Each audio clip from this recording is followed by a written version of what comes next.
Welcome to all student. आज हम करेंगे 11th अकाउंटेंसी का चैप्टर 8। नाम है इसका origin of transaction, source documents of accountancy, यानी कि लेन देनों का प्रारंभ। जहाँ से भी लेन देनों का प्रारंभ होता है, जो भी हमारे ट्रांजैक्शन होती हैं, हर एक ट्रांजैक्शन के पीछे कोई ना कोई प्रूफ होता है और वो प्रूफ क्या होता है, हमारे लेखा करने का एक मूल प्रमाण पत्र होता है, यानी कि डॉक्यूमेंट्स का सोर्स होता है। तो आज हम इस चैप्टर के अंदर ये पढ़ेंगे कि जो भी अकाउंटेंसी के अंदर यानी कि जो भी लेखा किया जाता है, उस लेखा करने के लिए हमें कुछ प्रूफ चाहिए होते हैं। उन प्रूफ के बेस पे ही हम लेखा करते हैं कि कोई ट्रांजैक्शन सही है या गलत है। दूसरा, उस ट्रांजैक्शन उस प्रूफ के बेस पे हम ये डिसाइड करते हैं कि इस ट्रांजैक्शन को डेबिट करना या क्रेडिट करना। तो हम देखते हैं आज लर्निंग ऑब्जेक्टिव में हम क्या क्या करेंगे। इससे पहले आप मेरे channel gauge and success point को सब्सक्राइब जरूर कर दें। तो आज हम फर्स्ट लेक्चर के अंदर करेंगे सोर्स डॉक्यूमेंट्स ऑफ अकाउंटेंसी, यानी कि हम जो भी हमारे मूल प्रलेख होते हैं या सोर्स डॉक्यूमेंट्स होते हैं, उनके बारे में डिटेल से स्टडी करेंगे। तो ये छोटा सा चैप्टर है, पर इसके अंदर 2 पॉइंट है और दोनों बहुत ही इम्पोर्टेंट है। इस चैप्टर में से 4 नंबर का क्वेश्चन आता है, तो इसलिए मैं इन दोनों पॉइंट को अलग अलग अच्छे ढंग से आपको समझाने की कोशिश करूँगी। तो हम सबसे पहले स्टार्ट करते हैं। देखो, इसके अंदर ओरिजिन ऑफ, हमारे को चैप्टर के नाम के अंदर आया था ना, ओरिजिन ऑफ ट्रांजैक्शन, यानी कि ओरिजिन कहाँ कहाँ से होता है उसका प्रूफ का। तो जब भी कोई ट्रांजैक्शन होती है तो उस टाइम क्या क्रिएट होता है, एक डॉक्यूमेंट्स क्रिएट होता है, और वो डॉक्यूमेंट्स ये वेरीफाई करता है कि कोई ट्रांजैक्शन सही है या गलत है।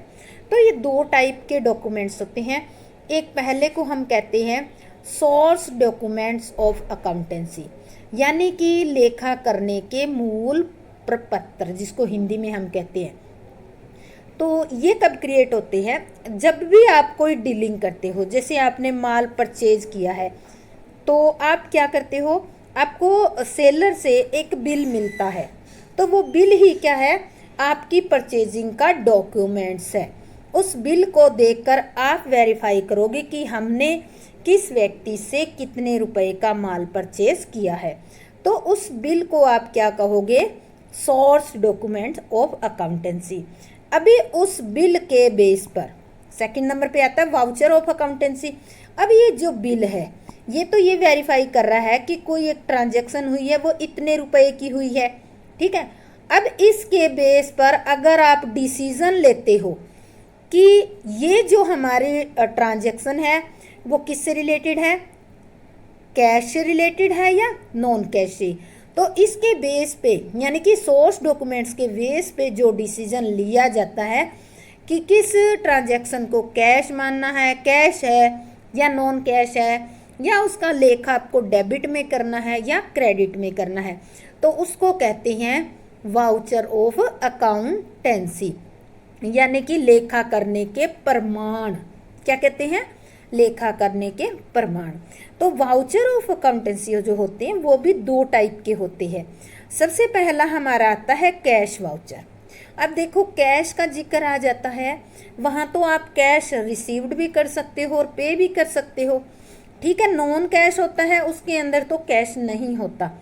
तो कैश वाउचर में आप रिसीव्ड करते हो, पेमेंट करते हो। तो इस तरह से इसको हम 2 टाइप में डिवाइड करते हैं।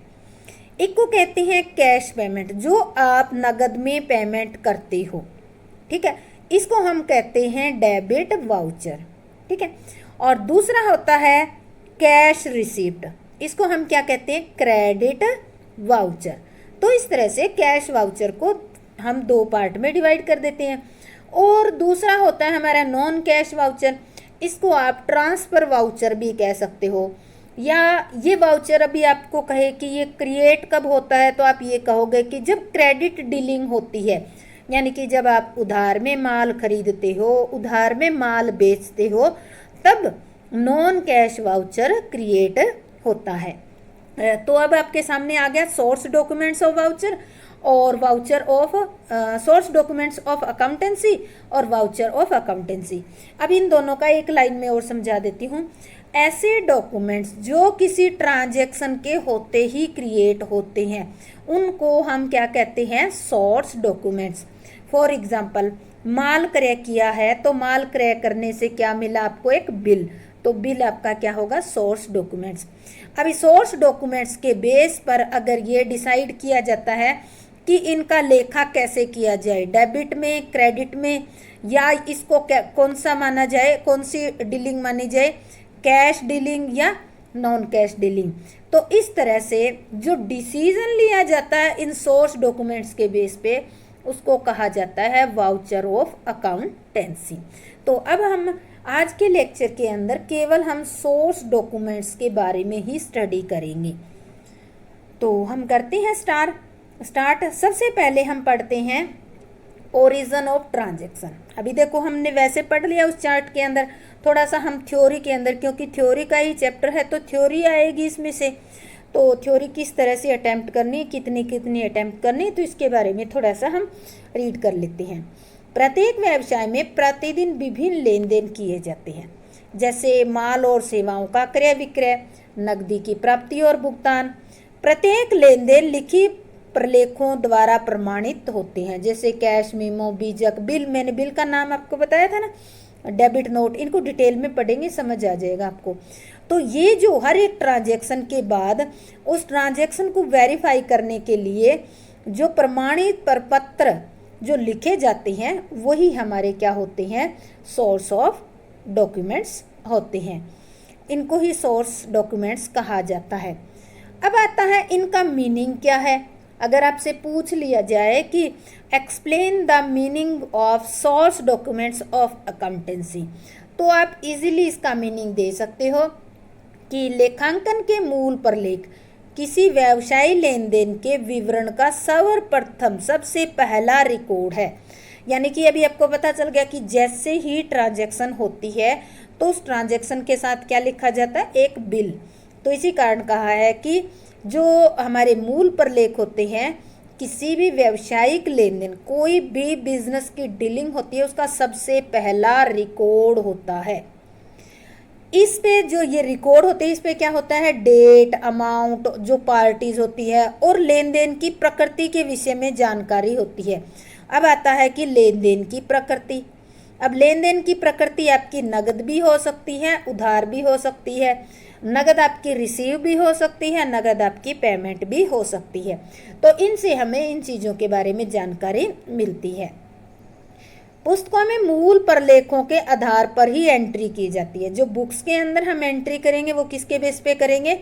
ये जो हमारे डॉक्यूमेंट्स हैं इनके बेस पे ही करी जाएगी। और जांच करने के लिए योग्य लिखित प्रमाण की अवधारणा, वेरीफाई ऑब्जेक्ट एविडेंस कंसेप्ट के अनुसार पुस्तकों में लिखे गए लेन देनों का लिखित प्रमाण होना चाहिए। यानी कि जांच हम जब करते हैं तो कोई भी आप एंट्री की जांच करते हो तो उसको आप किसी डॉक्यूमेंट से वेरीफाई कर लेते हो, तभी उसको आप सही एंट्री मानोगे, अदरवाइज नहीं।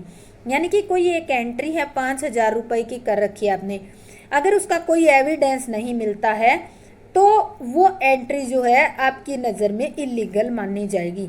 क्योंकि बिजनेस के अंदर क्या होता है, जो बिजनेस एक्टिविटी होती है उसमें 99% जो होते हैं डॉक्यूमेंट्स, हर एक ट्रांजैक्शन के डॉक्यूमेंट्स होते हैं। कुछ छोटे मोटे खर्चे होते हैं जो अकाउंटेंट के द्वारा किए जाते हैं, वो अकाउंटेंट की नॉलेज में ही होते हैं, इस कारण से उनके हो सकता है कोई प्रूफ ना हो। जैसे रिफ्रेशमेंट का हो गया, कोई और इस तरह का कोई खर्चा हो जाता है तो उसके शायद ना मिले, उसका एक वाउचर बनाया जाता है, वो अकाउंटेंट के द्वारा ही बनाकर आपके इसमें लगाया जाता है। तो इस तरह से वो जो डॉक्यूमेंट्स होता है वो खुद के द्वारा बनाकर लगाया जाता है। 99.9% जो डॉक्यूमेंट्स होते हैं वो डीलिंग के दौरान क्रिएट आपके होते हैं।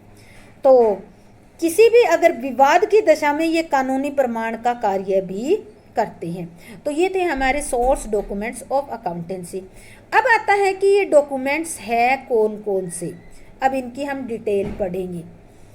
सबसे पहला होता है कैश मीमो, कैश रोकड़ मीमो। ये आपने शायद मीमो वर्ड आप पहले ही पढ़ रहे हो।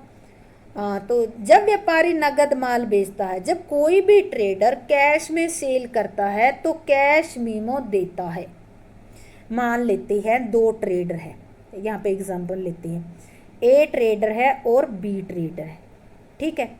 ए ट्रेडर ने क्या किया, सेल किया, किसको, माल सेल किया बी को। तो इसने ए ने क्या बनाया, एक बिल बनाया जिसको हम कहते हैं कैश मीमो। ए ने बनाया है। अब ए ने ये क्रिएट किया है, ये देगा किसको, ये देगा बी को। ये क्या है, कैश में है। तो जब भी माल नकद बेचता है तो कैश मीमो देता है। अब बी क्या है, एक परचेजर है, परचेज कर रहा है।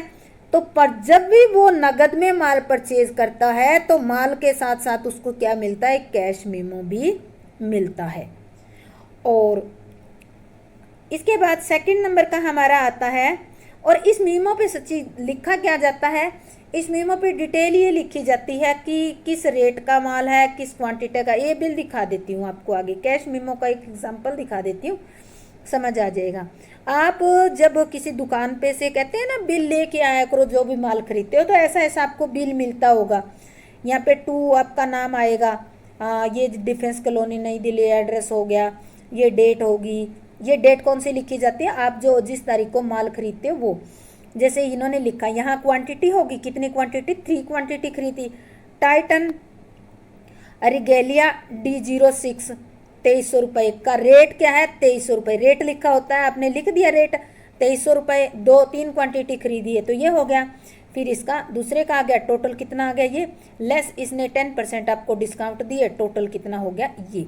तो और नीचे क्या होगा, जो दुकानदार होगा, जो मैनेजर होगा, उसके हस्ताक्षर होगा, कौन सी कंपनी होगी, इसका फलाना फलाना नाम लिख दिया। तो ये क्या होता है आपका कैश मीमो। जब भी आप कहीं कभी दुकान से कुछ खरीद कर लाओ तो उसका बिल देखना, सेम ऐसा ही मिलेगा आपको, जिसको हम कैश मीमो कहते हैं। अब आता है इनवॉइस और बिल, ये ध्यान दो अच्छे ना। वो तो हमने क्या किया था, कैश में डीलिंग हो तब मिलता है ऐसा, तो ठीक है।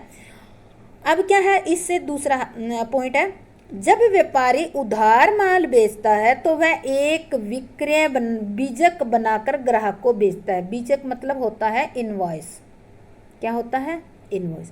जब उधार माल बेचता है तो वो क्या बनाता है, एक इनवॉइस। इसमें क्या लिखा होता है, जो भी कस्टमर होता है उसका नाम, क्वांटिटी लिखी होती है, रेट और इसकी टोटल प्राइस लिखी होती है। इसमें क्या करता है, जो सेलर है वो ओरिजिनल जो कॉपी होती है वो तो कस्टमर को दे देता है, और इसकी जो डुप्लीकेट कॉपी होती है वो अपने पास रख लेता है। इसके बेस पर ये अपने बुक के अंदर रिकॉर्ड करता है। इसी प्रकार सेकंड नंबर पे ये तो हो गया जो सेलर है उसकी नज़र से, ठीक है, जो माल बेचता है। अब देखो इसी प्रकार जब व्यापारी उधार माल खरीदता है तो उसे माल के विक्रेता से माल का बिल प्राप्त होता है। अभी देखो, जो बेचने वाला है उसके लिए तो क्या वर्ड यूज होगा, इनवॉइस। जो खरीदने वाला है उसके लिए क्या वर्ड यूज होगा, बिल। है एक ही चीज। जब हम माल उधार विक्रय करते हैं तो हम इनवॉइस बनाते हैं, और जब उधार में माल खरीदते हैं तो हमें बिल प्राप्त होता है। दोनों शब्द समान अर्थों में प्रयोग किए जाते हैं, यानी कि बीजक बिल का एक ही स्पेसिमेन है। अभी देखो आपको एक एग्जांपल देते हैं। मान लेते हैं 2 पार्टी है, ए पार्टी है और एक है बी पार्टी, ठीक है। इसने क्या किया, माल किया, सेल किया। ए ने लिखा नहीं जा रहा इसमें, सेल किया। दोबारा लेती हूँ मैं एग्जांपल। 2 पार्टी है, ए और बी। कोशिश करती हूँ। एक तो बी पार्टी होगी आपकी और एक होगी आपकी ए पार्टी, ठीक है। बी पार्टी ने ए को क्या किया, माल बेचा है, सेल किया, किसमें, उधार में। तो बी क्या बनाएगा, एक बीजक बनाएगा इन्वेस्टमेंट। और ये क्या कर रहा है, परचेज कर रहा है। तो देखो इसके लिए तो ये बिल जो है, ये वाला बिल क्या कहलाएगा, इनवॉइस, और इसके लिए ये क्या कहलाएगा, बिल, क्योंकि परचेज करने वाले के लिए यही बिल क्या होगा, बिल, और सेल करने वाले के लिए ये इनवॉइस कहलाएगा। तो इस तरह से इसको हम, जो बेचता है उसके लिए इनवॉइस वर्ड यूज़ करते हैं, और जो सेल करता है उसके लिए, सेल करता है उसके लिए इनवॉइस, और जो परचेज करता है उसके लिए हम यूज़ करते हैं बिल वर्ड। अब इसके बाद हम इसका आपको एक स्पेसिमेन दिखा देती हूँ कि अगर उधार में हो तो किस तरह से किया जाता है। मल्होत्रा इलेक्ट्रॉनिक्स कंपनी का एक दे रखा है स्पेसिमेन, ये उसका एड्रेस है। वहाँ पे तो देखो हमने कैश मेमो में तो क्या लिख दिया था, नगद कैश लिख देते हैं वहाँ पे, तो ठीक है। यहाँ पे उस पार्टी का नाम, डेट लिख दी, टर्म्स कोई कंडीशन है तो जैसे 5% डिस्काउंट दे रही है, क्वांटिटी, ये वाला जो परफॉर्मा ना वो सबका सेम रहेगा, सिर्फ यहाँ चेंज हो जाएगा, कैश की जगह नाम आ जाएगा, इतना ही फर्क है। एक ही परफॉर्मा जब कैश में होता है तब वो कैश मेमो बन जाता है, और जब उधार में माल बेचते हैं तो यहाँ पे कस्टमर का जब नाम लिख दिया जाता है तो वो क्या बन जाता है, सेलर के लिए तो इनवॉइस बन जाता है, और परचेजर के लिए वो बिल बन जाता है। देखो इसने 2 क्वांटिटी खरीदी है इस वॉशिंग मशीन की, एक का रेट है 23,300, तो 2 का इतना हो गया। इस तरह से इन क्वांटिटी का ये रेट टोटल कितना हो गया, 95,100। ऊपर देखो सेल टैक्स कितना लगा, सेल टैक्स ये लग गया, तो टोटल कितना हो गया। सेल टैक्स क्या होता है, इसके अंदर टोटल किया जाता है, क्योंकि सेल टैक्स कलेक्ट करके और जो सेलर होता है वो गवर्नमेंट को पे करता है। इसके बाद देखो आगे, अब देखो सेल टैक्स क्या किया इसने, इसके अंदर ऐड कर दिया, तो टोटल अमाउंट इतनी होगी। ऊपर कंडीशन थी 5%, तो 5% आपने दे दी, तो ये टोटल अमाउंट होगी।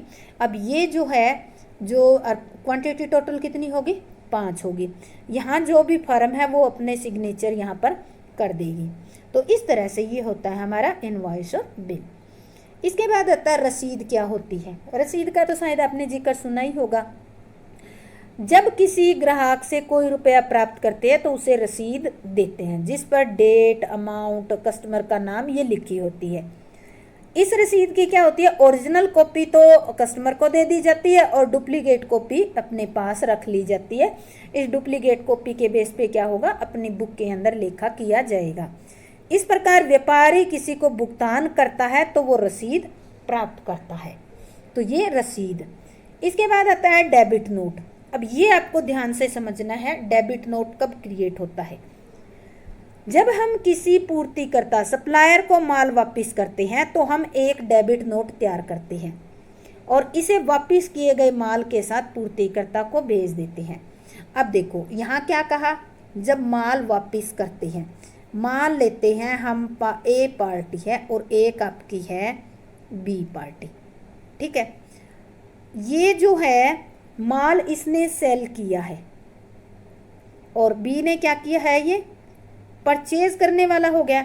अब बी के पास जो माल आया तो इसमें से कुछ एक माल ऐसा था जो ठीक नहीं था, तो बी ने इसको क्या किया, रिटर्न कर दिया, सेल्स रिटर्न, यानी कि परचेज रिटर्न। इसके लिए क्या होगा, ये परचेज रिटर्न। इसने बी ने परचेज किया हुआ माल वापस कर दिया किसको, ई को, ए को। ए क्या है यहाँ पर, पूर्तिकर्ता, सप्लायर है। ए जो विक्रेता होता है वही सप्लायर होता है और जो खरीदने वाला होता है वो कस्टमर होता है। अब देखो बी जो है ये माल वापस करेगा, परचेज रिटर्न, जितना भी खरीदा हुआ माल वापस करेगा तो उसके साथ एक नोट बना कर देगा और उसमें डिटेल लिखेगा कि इतने इतने क्वांटिटी का माल जो है आपको मैं वापस कर रहा हूँ। तो ये माल किसके पास जा रहा है, ए के पास, इसलिए ये जो बी है अपने अकाउंट में ए को डेबिट कर देता है। इस कारण से इसका नाम रख दिया डेबिट नोट। आपने रूल भी पढ़ा होगा, जो रिसीव करता है उसको डेबिट करते हैं, तो यहाँ पर ए क्या है, रिसीवर है, सीधी सी बात है, रिसीवर है तो इसको डेबिट ही किया जाएगा बी के अकाउंट में। तो इस कारण से इसके नाम से जो पत्र लिखा गया उसको डेबिट नोट कहा जाता है। तो इस तरह से हम इसको पूर्तिकर्ता के अकाउंट को डेबिट कर देंगे। अभी देखो इसकी भी 2 कॉपी होती है, ठीक है। हर एक जो भी आप कोई भी बिल वगैरह तैयार करते हो उसकी 2 कॉपी होती है। इसकी जो डुप्लीकेट ओरिजिनल कॉपी होती है वो तो उसके पास, यानी कि जिसके पास हमने माल भेजा उसके पास भेज दी जाती है, और जो डुप्लीकेट कॉपी होती है वो फर्म अपने पास रख लेती है, और उसके बेस पे क्या करती है, ये अपनी पुस्तकों में जो भी सप्लायर है उसके अकाउंट को डेबिट करती हैं। अब देखो इसका परफॉर्मा आपको दिखा देती हूँ, डेबिट नोट कैसे बनाया जाता है। ये हो गया, ये प्रोड्यूसर कंपनी है, और यहाँ पर आ गया ये कहाँ की कंपनी है, और नेम आ गया, name and address of the person to whom it sent, जिसको भेजा है, जैसे XYZ को भेजा है तो इसका नाम लिख दिया।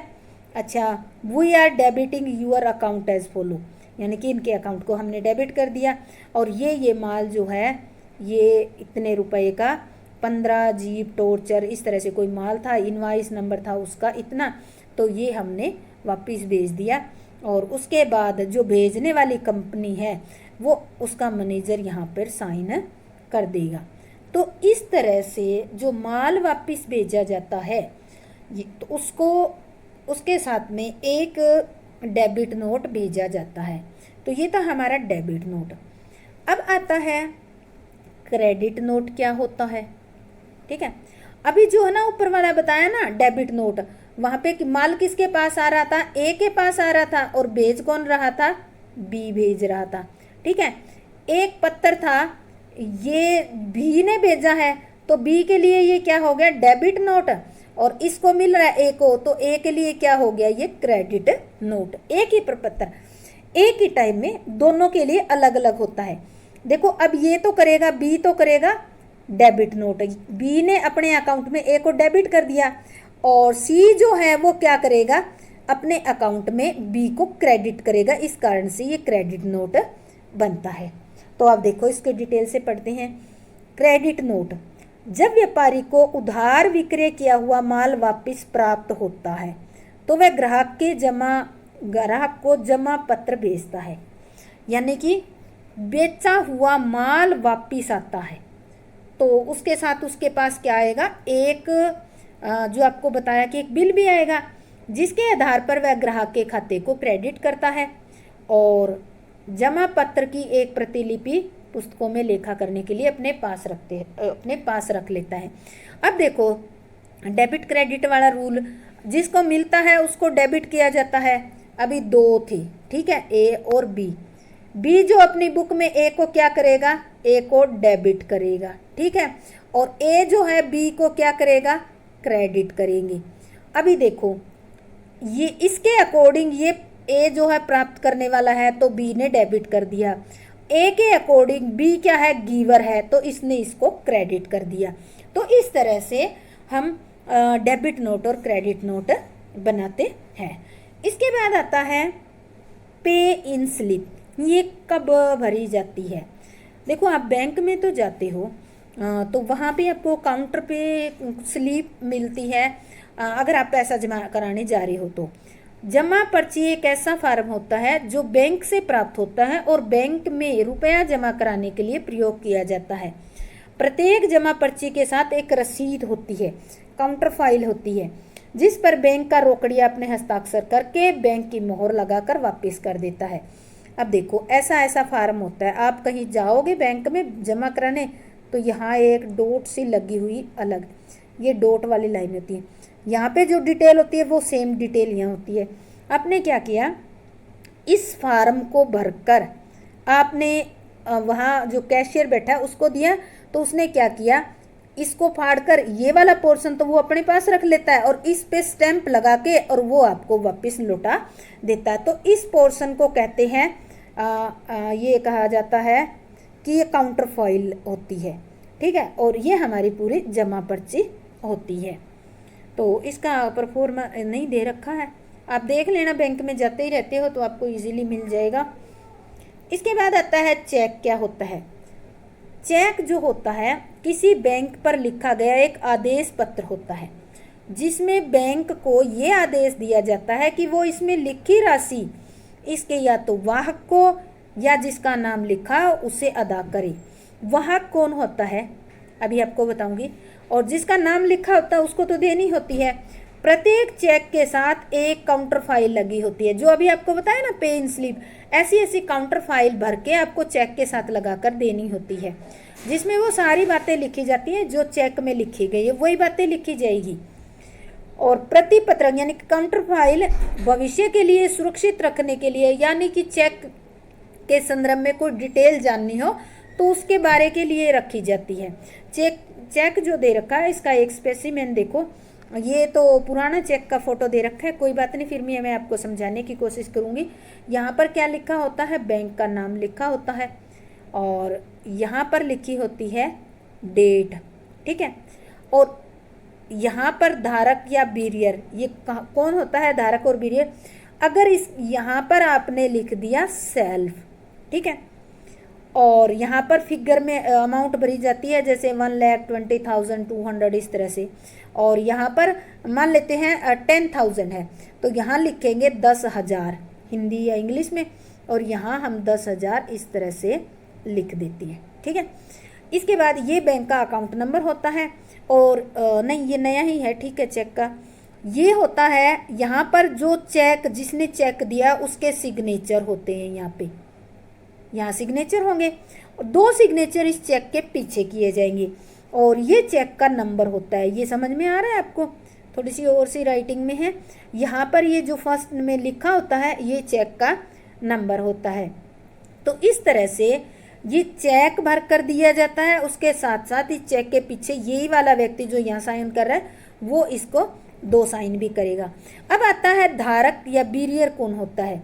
अगर मान लेते हैं आपने सेल्फ वर्ड लिख दिया यहाँ पर, और आप चेक लेके बैंक में चले जाते हो, तो बैंक कर्मचारी आपसे बिना कोई क्वेश्चन किया आपको इस चेक में लिखी हुई अमाउंट आपके हाथ में पकड़ा देंगे।